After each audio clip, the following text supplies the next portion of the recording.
Whoa. You haven't heard of Clubhouse? David moved from the dark side to the Apple eco universe so that he could join Clubhouse. Yeah, very, very, very unhappy having to move, but there we go. There we go. Right. Okay. I think we'll get started. And Clubhouse is definitely a conversation for another day, without a shadow of a doubt. So welcome everyone to our weekly broadcast. It's brought to you by Leo Crowdfunding and also co-hosted with Mr. John Corey from Property Fortress. Good morning, John. Good morning. And by the way, if people need an invite to Clubhouse, get in touch with David. Yeah, absolutely. We had to go through a little bit of compliance with Clubhouse, John, as you can imagine. So that should be sorted this week. And yeah, we'll be announcing next week our involvement in Clubhouse. So you had your event, John, on Tuesday night. I did. Which will give you a chance to talk about, which went very, very well. I thought really good listening to investors from different parts of the world and what they look for in deals and how they do deals. And the breakout session was very beneficial, I thought. So, we had a panel focused on what the investors, the cash side, looks for, rather than the people that have projects. And we had everything from a fund, representative of a fund, a large property fund, and to individuals, to people from industry when it comes to banking, as in the finance industry, but also people that work in other sectors, sharing what they look for. And it was interesting, I think, for people to hear, if you're trying to raise money, how do the people that have the money look at your deal and what concerns them? And there were a number of questions that we went through. So that went well. We had a good audience, 50, 60 people attending. And those that want to will be watching the recording so they can take further notes. Yeah. I was about to ask if there was one. Yeah. No, well, there's meant to be. I haven't gotten it all sorted, but that's another story. I sadly missed it. I was quite upset. Yeah. No, that's okay. Well, you can obviously see our special guest today is Suzy Jenkins, and we're going to be hearing from her just in a minute. But before we bring Suzy in, our normal market overview, because this is a big one today, following on from the budget last week. And I've selected the three, I think, the key takeaways for anyone involved in property from last week's budget. So the three of them are stamp duty holiday extension to June the 30th, the mortgage guarantee scheme, sort of 95% mortgages, and then there was some supporting employment stuff that we'll get into. So I know, John, you always like to sort of read up on these things and see what was your take on the budget. Well, it's quite funny when you said update budget last week. It's like, wow, it's only been a week. And I know the budget was, I think, Wednesday, and we did it a day later. But it feels like it was so long ago. And oddly, or maybe not oddly because of how I tend to look at things, I would say the biggest or most important is number 3. That will have a pervasive impact across the housing sector, that if people can afford to pay the rent, they can afford to pay the mortgage. That is really important underlying, for housing. Now, number 1 is the one that everybody will get excited about because there was this deadline, and now we got a new deadline. And you could say scarcity is kicking in here, where people are going to rush to do whatever they're going to do. Hopefully, this helps those that are already in the process finish, but we don't get another sort of wave of people who are all trying to rush, and then we get a bunch disappointed on June 30th. The number 2 is interesting. It sort of mirrors the US. There's a program in the US FHA program, about 50 years old now. What I thought was interesting from a UK perspective is we were very upset with the banks when they were doing risky loans. We changed the rules so they wouldn't do risky loans because the taxpayers are not going to bail those ugly bankers out again. So now we're doing it as a mortgage guarantee. We're going to go direct in a sense. Yeah. No, that's very, very, very observant. In terms of number 3, just a deep dive in that a little bit, the supporting employment. There obviously was the furlough scheme extended until the end of September. There was the self-employed income support scheme is extended for a 4th and 5th grant under that. And then also self-employed people will be eligible for further grants as well. So there's like 3 prongs to that supporting employment. As you say, if people can keep paying mortgages, paying bills, and been helped through this, then that should underpin the market. But whether or not it just is kicking the can down the road regarding stamp duty, etc., is an interesting discussion.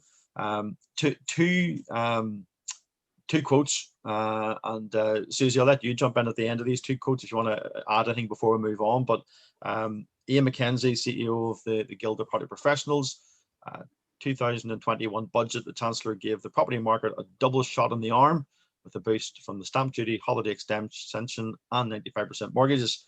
I think it was the next one, obviously, that I found very interesting in the Telegraph. The property market has become too big to fail. And that's probably the big discussion about the UK market. It is so important to the economy. The government steps in with their measures to almost make sure it doesn't fail. And that's probably a good thing overall for those involved in the property. But, you know, it raises questions about our economy, and are we just pushing sort of bills and spend and borrowing just down the line for short-term gain? So your observations on that, John? Residential property is the largest asset class the UK has been for a very long time. So it's not necessarily too big to fail new. It's been very big, you know, obviously. So, but this idea that they continuously use it as something to stimulate, I'm not sure the UK is terribly different than some other countries. And at the same time, housing is core to a lot of people. So I can see the logic of it. The whole generation rent, though, is like, well, how's this help me? And it's, oh, we got the 95% program, you know. So it's how much can you play around the edges and manipulate things without messing it up? Yeah, interesting.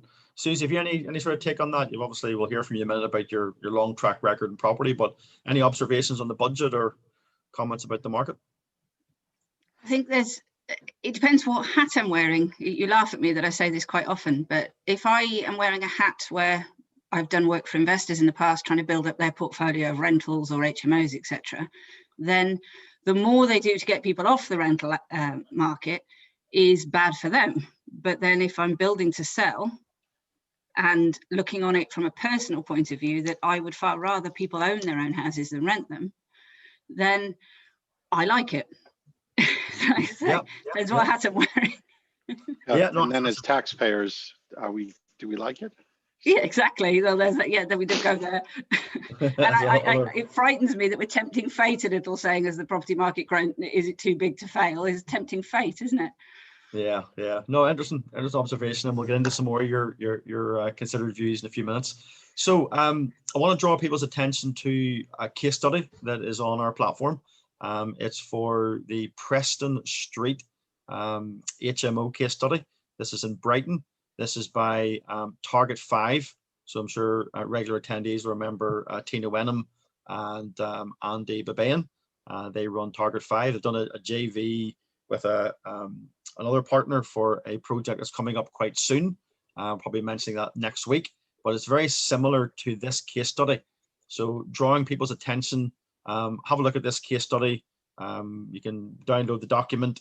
There's a recorded interest box there, of course, that if you particularly like this one and it's the sort of thing that you're interested in, then leave your details, and we can ensure that you're kept informed when this new project comes. But very excited by it, and it's just going through the normal compliance and approval process currently. But as a way of preparation, then get on to this case study and have a good look at it, and you will be well prepared.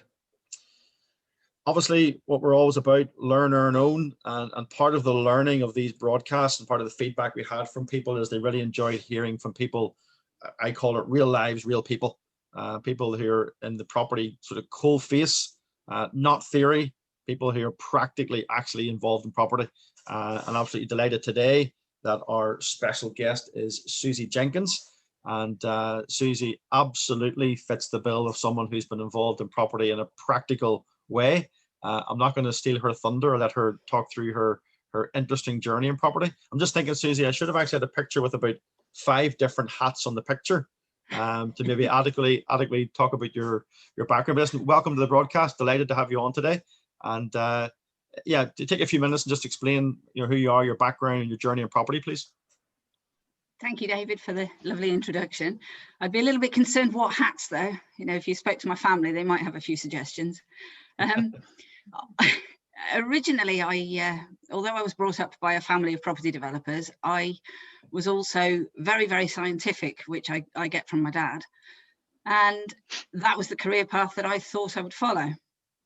Until I graduated university, we bought a very dilapidated farmhouse, and I was working on it in conjunction with a professional builder that we brought in.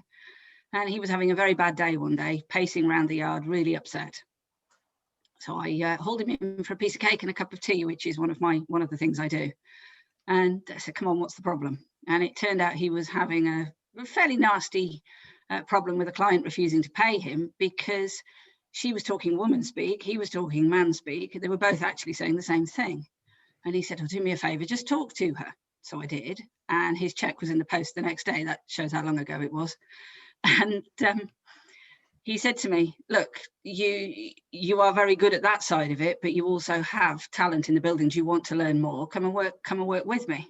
So he trained me to be a bricklayer and a stone dresser. And first job I did was actually underpinning, which is just nasty, underpinning stone. And I have effectively gone from that all the way up to the roof, which is probably my favorite job because of the views and the peace and quiet up there.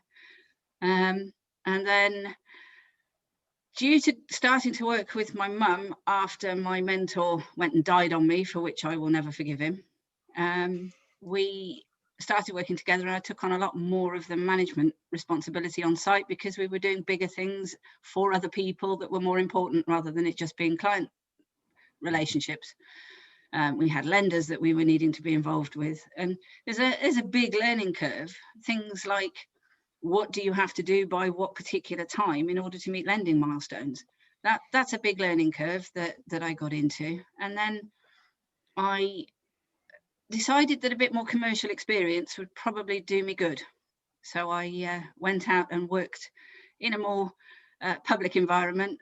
And because I have a real need to help people, and particularly those who have struggled, or people, for example, ex-servicemen who have served us, come back and struggle to find something to do. They keep us safe, but we don't keep them safe.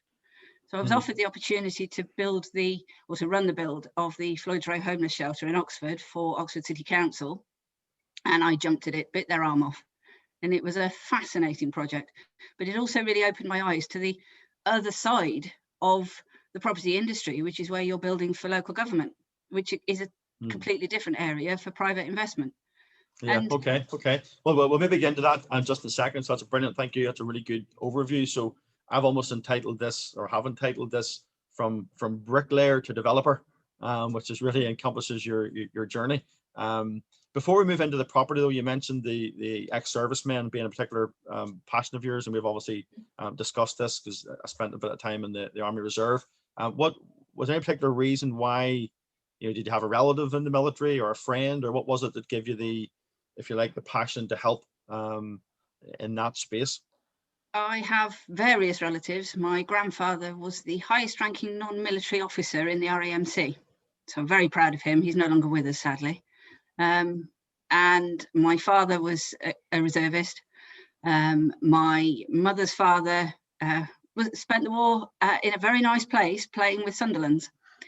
And then my brother-in-law is RAF. My sister would have loved to have joined, but sadly didn't. So I have an awful lot of family, but I also have a lot of friends and have worked with people as well. Very good. Okay. So being based in Rugby, there was quite a need in Rugby. There were a lot of ex-servicemen who were homeless in Rugby, and that really opened my eyes to it. Yeah, no, I think it's really commendable, because you're absolutely right. It's a whole different topic about ex-servicemen, but it's brilliant. You've got that passion, and I think it's testament to people's character when they have a passion like that to help others, which is fantastic. So you also mentioned family there, and I think it'd probably be a miss coming up to Mother's Day that your mother Gaynor obviously is a big influence on you. She did a lot of development Do you want to just give her a quick shout out before we get into the nitty gritty on property? Yes, I'm in trouble because I nominated her as a very special woman on LinkedIn yesterday, and my daughter said you'd better go outside and start digging your grave now. She was a bit of a pioneer in the computer industry when she started out. She hit the glass ceiling, so moved us all out to South Africa because she got a job out there. She then went into the bank and was told, well, you can't have a bank account without your husband's permission. That didn't go down very well when she got the job. But when we came back over here a few years later, she was told, oh, well, you're too old. So she said, all right then, and went and trained as a commercial finance broker. And from that, started doing professional property development because people were bringing her deals to finance. And she was thinking, no, hang on, I can do better than this. And did. Yeah, okay. So, no, very, very good. So that's the end of the property side then. And no doubt John will have a couple of questions for you as well. So you've obviously went from, as you say, sort of bricky roofer, right at the the heart of sort of getting your hands dirty, right up now to being site manager, project manager, doing your own development. So that's a really interesting journey. I suppose the obvious question is, what was it like for a woman in what is generally perceived as probably a more male-dominated industry? How did you find that, and like how did you cope, if you like, with the environment? I have a very good sense of humour and a very thick skin, and I think that 20 years ago really helped me. The one thing I didn't say was that my mentor was also ex-service, so his sense of humour was fairly direct, and if you didn't meet his standards, you were told. And he didn't have a distinguish between man or woman. It was ability. Mm-hmm. Other people I've worked with, it does come into it, and they look and say, well, no, there's no way you could physically do that job because you're a woman. And that, to start with, for the first few years, I had to prove that physically I could do the job. In the management side of it, it's very different because women managers are more globally expected, but there are a fair few lady managers and other site managers who are university educated rather than site educated. And what I found more is that you have to earn your respect for being able to know your job, understand your job, and do it. And I don't think being a woman has particularly come into that, apart from the ones that really don't know what they're doing because they've never been on site in their life until they start. Whereas men generally, here I am with a cliche, but men generally do tend to know a little bit more about such things.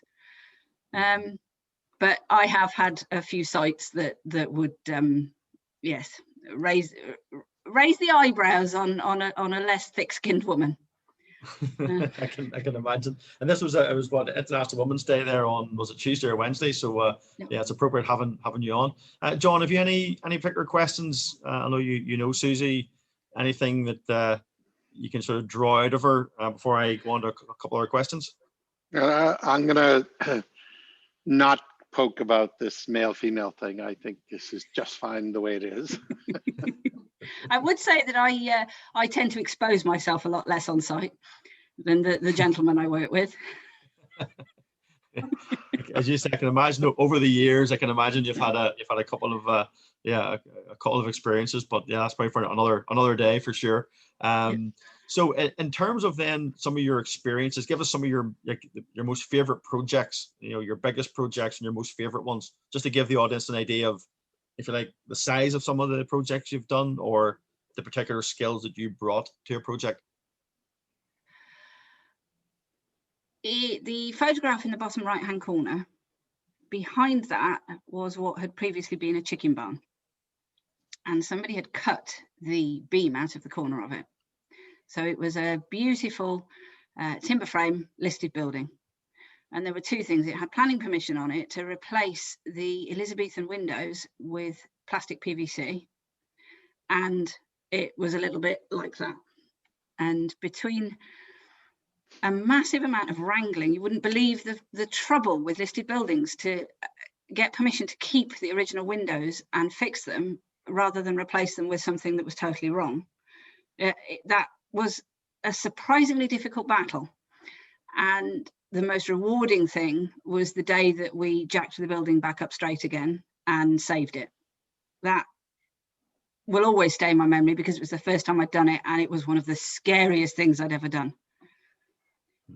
Personally rewarding, I think, has to be Floyd's Row, because Oxford has a shocking homeless problem. When I first went there to start working, I was very surprised seeing beds made up in the street underneath building overhangs. And I thought, good grief, how can people have to live like this? But I knew that what I was actually doing was building somewhere where they would be able to feel safe enough to come in and talk about what had led them to be homeless and potentially put them on a path to get away from it. And the unique part was that they were building a facility where people were allowed to bring their dogs with them, because the other winter sleeping shelters, the dogs are the lifeline to an awful lot of homeless people, and they couldn't take their dogs in overnight, and they wouldn't dare be separated from them in case they lost them, and they wouldn't sleep inside themselves and leave their dog outside. So to be able to offer somewhere where they could keep their companions by their sides as well and feel safe enough to come into the warmth was a hugely rewarding project. Okay. In terms then of a project that maybe has gone wrong, or a project that you really, if you like, had to work to fix, can you give just an idea of what the problem was and how you solved it? God, massive can of worms there, David. That's why I asked it. We had a fabulous project in our own company that is another favourite of mine. I did a fair amount of the building work myself as well with my own bare hands, and I managed it. We were converting an old warehouse factory. It used to be a corset factory into flats. And we chose the wrong partner. And I think it's something that I talk about an awful lot, is the importance of contracts, but also just because you signed a contract doesn't mean you're safe. You have to make sure that all of the way through your journey, you are keeping on top of the other side's requirements under the contract to make sure they're keeping their side of it, just as you are, because obviously you're going to work at your damnedest to keep your side of the bargain because you wouldn't want to break the contract.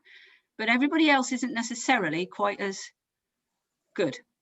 And I am very, very sad about that particular project. It's something that has stayed with me ever since, and my mum, because we did a beautiful job. Yeah, I know, John, it's something that you would talk a lot about. I suppose it leads into the whole idea of compliance and regulation and contracts, that, you know, you always want to make sure you're doing things right and giving yourself the best chance that the contracts are at least, you know, in place. I know that's sort of something that you would talk about a lot from your monthly meet. Yeah, well, it's as Suzy said, it's contracts as you start, and then there's the whole, will the person perform? Because I don't want to have to go to court to sue them. I don't want to drag out something, and particularly, you know, if the roof's open or some other thing where weather time is not on your side, maybe there's a lender and the interest rate or the interest payments are ticking. So get your contract sorted, because it's symbolic at some level too. It forces the other side to realize, okay, A, you're serious, B, you've thought it through. They'll raise some things that you hadn't thought of, which is great. And then it's like a trial relationship before the project starts. If you can't agree the contract, how are you going to agree anything else? But still, you have to depend on, they need to work on it. So look at their track record and try to figure out how much you think you can believe, no matter what they say. Proof is in the pudding, as they say. Yeah, no, absolutely. Okay, well, again, fascinating oversight, Suzy, into your background, into your journey from, you know, being hands-on right through to being in charge of big projects. I think it's a really fantastic CV. I love your sort of tell it as it is mentality. Nothing sugar-coated. It's just, it is what it is, shoot from the hip, which I think is great. And I think people appreciate that, particularly in the world of property. You know, sometimes people. If anyone has a question for Suzy, just put it in the Q&A. We're more than happy to take questions. And I personally like the idea that, you know, I like not to see gender when it comes to business. And at the same time, I've sort of been forced to recognize that there aren't as many women in the property sector as I would have liked. So therefore, promoting, highlighting, featuring women that are getting on with business and not so much that they're women, but they're competent getting on with business. And at the same time, it is a role model for someone getting started. It is an opportunity for someone who's not sure if they could do this to say, well, I look like her, I can do this maybe. Mm-hmm. Yeah. Well, the No, thing is, if you learn, you can. Mm-hmm. Yeah. Yeah, which is a really good point, Suzy. It's about having the desire to learn. It's having the passion and then the desire to learn. And if you have those two things, then you can achieve what you want to achieve.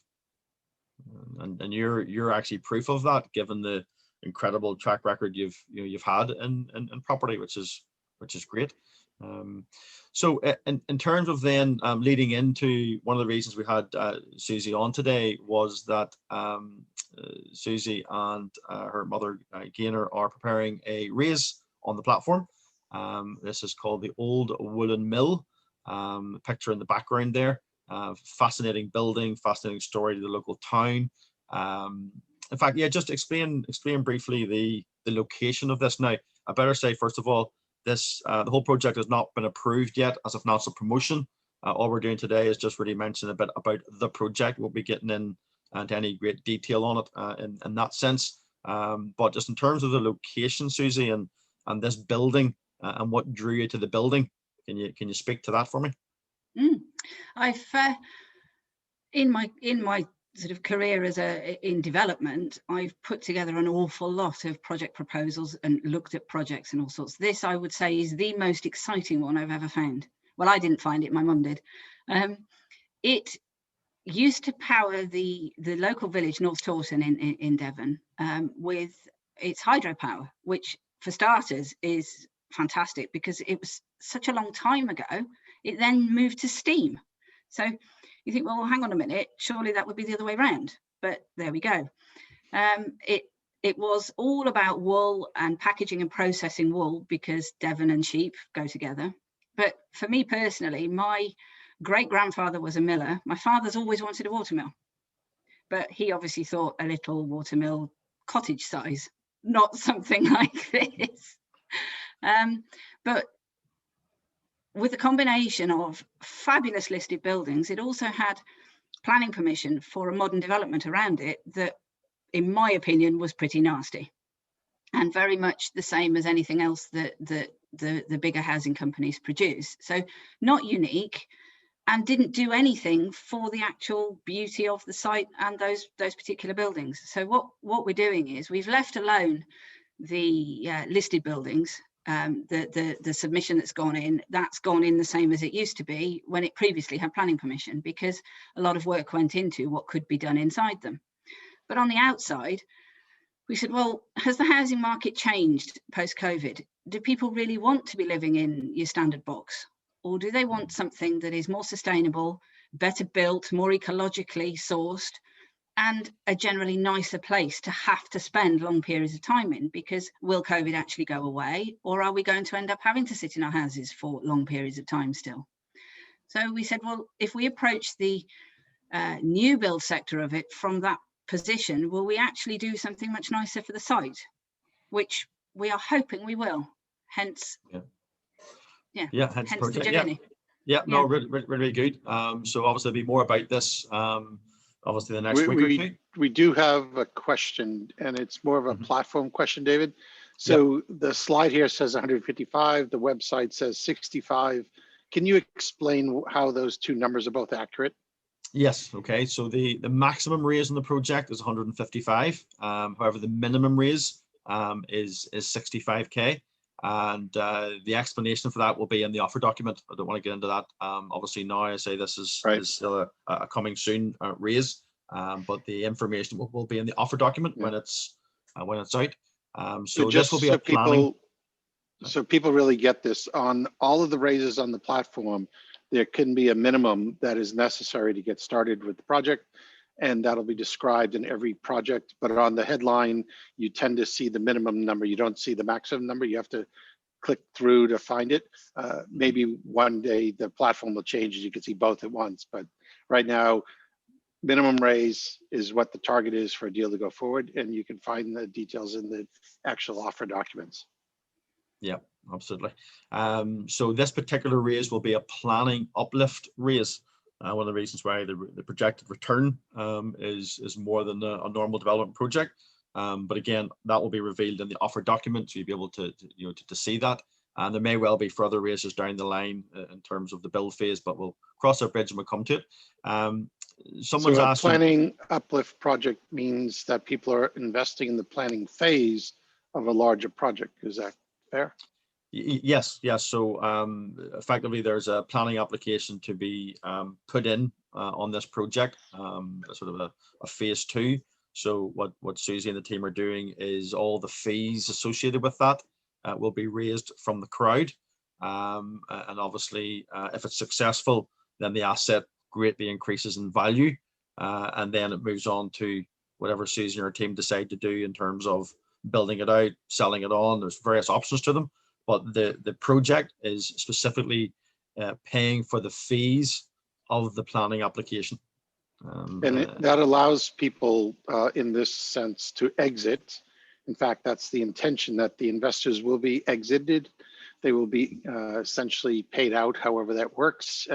So you can look at other deals. You don't have to look at just this one, but any planning uplift project on the platform, it's for a particular phase. And if you're trying to raise money for planning, this is what you would do for a planning phase. The build phase is a different project. It's a different funding process. So you can actually on the platform raise money multiple times for the same site. Absolutely. So just to conclude, because we're just about on time now, one of our regular attendees, Suzy, has asked, said she enjoyed hearing about you and your background. You mentioned Sunderland. What was the connection there? That didn't quite catch. I think you mentioned one of your relatives. I don't know, did you say play for Sunderland? Yeah, you did mention Sunderland earlier when you were going through a number of people you know. Anyway, it was a plane, the aeroplane. Sorry, that took me a minute. The aeroplane. Ah, yes, you're talking about RAF. Ah, there we are. So my grandfather was based in the Azores, working on Sunderland aircraft during the Second World War. There we are. So that answers that. Fantastic. Okay, I say there'll be further information will be on this project in due course. So that is effectively for today. Again, you can reach out to John and myself if you need to. There's a quick. And there's the email address if you want to get a Clubhouse invite. David can sort you out. And if he's out of invites, I might have a few. So reach out to David and chat with him about Clubhouse. Absolutely. And we're definitely going to be featuring that quite heavily next Thursday and explaining you more about that. So that is us. Thank you very much, Suzy. Appreciate you taking the time today. Hope you enjoyed talking to our fundraisers and investors. And we look forward to working with you on this project when we get it launched. Thank you for the invite. I have thoroughly enjoyed it.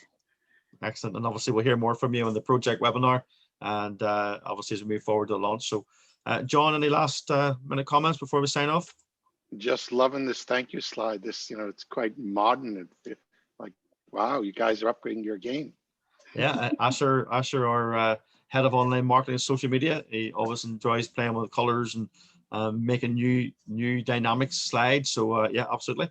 Part of the feedback from everything. So listen, thanks everyone for today. Have a fantastic today and weekend, and look forward to seeing you again next Thursday.